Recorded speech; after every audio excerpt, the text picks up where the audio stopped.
Here's some quick facts about Luke the Evangelist. First off, his name probably wasn't Luke. Not until the late 2nd century did Messianus attribute the 4 Gospels to 4 first-century personages famous in the Jesus group, 2 of whom were members of Jesus' inner circle, the 12. Of the 2 who were not core members of the Jesus movement, one was associated with Paul, Luke.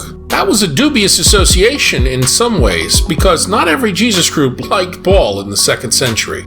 Secondly, there are several Lukes mentioned in the New Testament. You've got the Luke mentioned in Philemon 24, the post-Pauline beloved physician of Colossians chapter 4, verse 14, please don't think medical doctor, and the statement in 2 Timothy 4:11 that Luke alone is with me. Friends, most scholars believe that the author of Luke Acts was anonymous, and somebody other than these men, someone who never met Paul, who was born after Paul had died, coming in a later generation, the 4th wave of Messianus. So, the real author of Luke Acts is anonymous, but we can tell that he is by far the most educated writer in the New Testament. His Greek is superb by comparison with any other New Testament author, hands down the best, including when we compare him with the anonymous author of the homily we call Hebrews. Whoever the author of Luke Acts was, we could say that his work was the closest thing the New Testament record has to a history. But please, don't think a 21st century Western, fact-precise, journalistically researched history or biography. It wasn't that. In spurious familiarity, Christians like to imagine that this anonymous author we call Luke interviewed Mary, sat down with her to learn about the details of Jesus' birth and childhood, but he never did that, nor did he need to do that.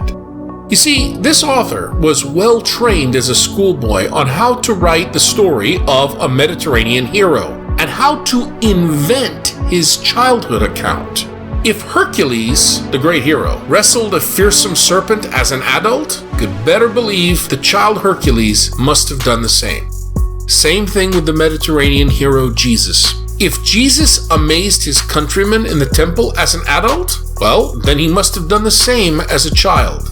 To this anonymous author, as with all ancients, children were adults in miniature. There was no such thing to these people as psychological development. What is showcased in the adult hero must have always been there from infancy. So no investigation or interviews were needed. The author had an image of the adult Jesus, Messiah and cosmic Lord, and that's all he needed to presume what the child Jesus had to be like. The documents written by this unknown author, those called Luke and Acts, are theological portraits and not photographs of what exactly happened. That said, it is legitimate to think of this evangelist as an ancient historian who painted theologically.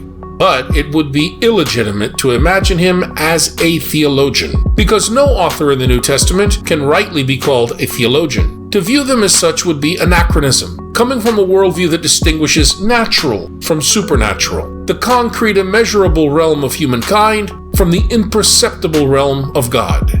That natural-supernatural distinction does not arise until Origen of Alexandria and would not become popular until the writings of Pseudo-Dionysius way later. Context group scholars like the Stegemann brothers, and even Pope Emeritus Benedict XVI, have indicated that the portrayal of early Jesus group heroes in the book called Acts comes sometimes by way of a literary fiction.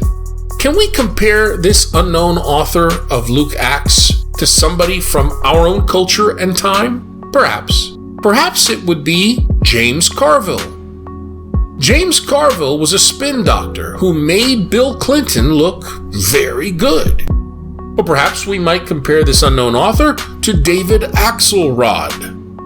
David Axelrod made President Barack Obama look very good. In similar fashion, the writer we call Luke made Paul look very good in the book we call Acts. The Lucan Paul and the historical Paul are very different.